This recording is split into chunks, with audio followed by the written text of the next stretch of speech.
So there's 3 principles of inclusive design. There's recognize exclusion, learn from diversity, and solve for one and extend to many. We had a ton of customers out there that couldn't play Xbox games, and they wanted to, and it was the hardware that we built that was blocking them from doing that. Our traditional Xbox controller, it's industry leading, it's the greatest controller you can get.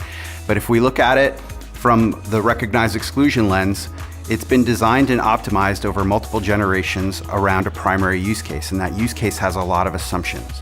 It assumes that I have 2 hands to hold it, and it assumes that I have 2 thumbs for these sticks. It assumes that I have a fluid range of motion and fine motor control to hit these buttons. It assumes that I have the reach to get these bumpers and triggers. And it assumes that I have the endurance to hold it for like a long gaming session. And so once people understood that, hey, there's something we can do about that, we can build hardware, it doesn't have to be complicated, it doesn't have to be expensive, and it can open the door to Xbox gaming for so many new people, it becomes a no-brainer. Like you have to do it. The process of bringing this product to life was really interesting to me, in large part because it wasn't something that sort of the company handed to us to go do.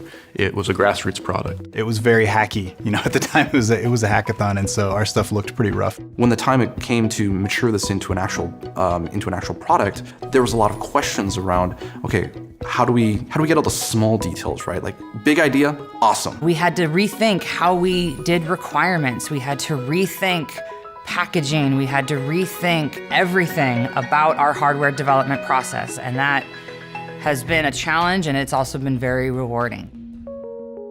The Xbox Adaptive Controller is really the best option for somebody who has a hard time using our traditional controller. So we designed it to be as flexible as possible for somebody who has limited mobility. A lot of the things that I thought were really interesting technically were, the audio jacks, it's a new interface for us, and so that was a nice challenge for us to go implement. On the back here you can see there's all of these inputs that are all of the buttons on the controller.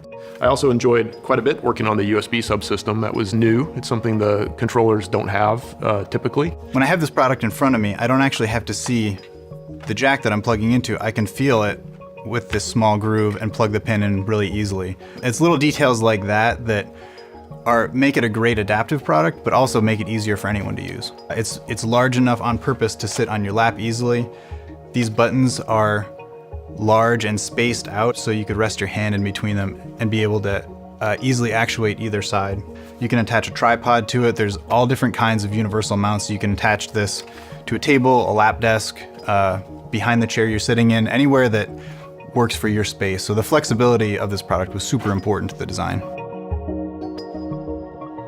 Some of the other bits of feedback that we got from the community was how important it was that these surfaces were domed. It makes it more comfortable. It makes it a lot easier to run your hand over and actuate the buttons. Another thing that we realized was really important was the stability of this on a table. If it starts slipping around and moving while you're trying to play, it's distracting and you're not getting a good experience. So it's a lot more immersive if you don't have to worry about that at all and you can just get straight to playing. This is a product unlike any we've done before, and so you need the feedback from your users to make sure you're designing the right thing. When we looked at the footage from Craig Hospital and we saw how their occupational therapists were using it, they were creating unique custom rigs sort of on the fly for a person.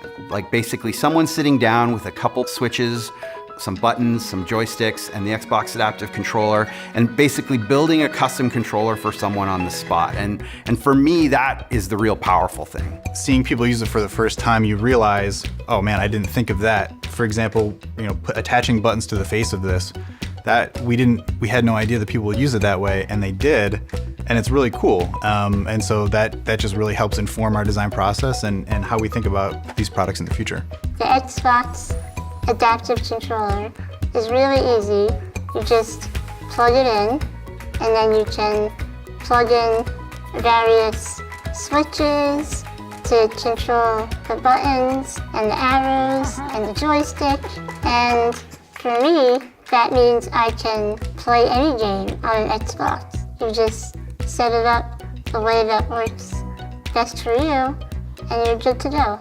I mean, this is a very versatile platform, and I know that there's going to be plenty of people using it in ways we didn't think about. Of everything I've done in my career as an engineer and as a program manager, The Xbox Adaptive Controller is something I am the most proud of. I think that the true impact of this is not going to be seen until it's out in the market for a while, and our customers really understand, hey, this is a great product. It can make me better too. It was just really gratifying to be able to bring something like this to life as a product.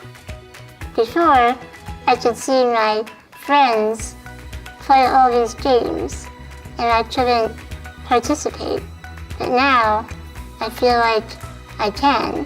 I can take my mind off things and engage with my peers. And it makes me feel like less of an outsider.